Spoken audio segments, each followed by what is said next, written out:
বন্ধুরা, আজ আমার মা বানিয়েছিল চিংড়ি মাছের বড়া। তো তোমরা হয়তো ভাবছো যে এতদিন পরে কেন ভিডিও আপলোড করছি, কারণ আমার শরীরটা খারাপ থাকার কারণে আমার মায়ের ভিডিওটা করতেই পারছিলাম না। তাহলে চলো এবারে রেসিপিটা নিয়ে বলা যাক। এই যে মা এখানে দেখো কুচো চিংড়ি মাছটা ভালো করে বেছে ধুয়ে নিয়েছে, তার মধ্যে দিয়ে দিয়েছে লঙ্কা কুচানো, পেঁয়াজ কুচানো, বেসন, লবণ, হলুদ দিয়ে ভালো করে মাখিয়ে নিয়েছে। তারপরে এখানে ফ্রাই প্যানে দিয়ে দিল তেল। তেল গরম হয়ে গিয়েছে, এবারে আমার মা বড়াগুলো কেটে তেলের উপরে দিয়ে দিচ্ছে।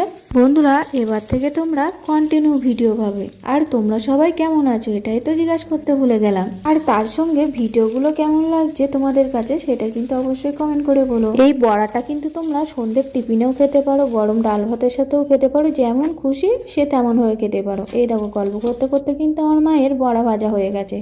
কত সুন্দর হয়েছে দেখেছো? চলো এবারে তোমাদেরকে খেয়ে বলি কেমন হয়েছে। তো তোমাদের রেসিপিটা কেমন লাগলো সেটা কিন্তু কমেন্ট করে বলো। আর হ্যাঁ, চ্যানেলে নতুন বন্ধু হলে চ্যানেলটিকে সাবস্ক্রাইব করে দিও। সেই স্বাদ।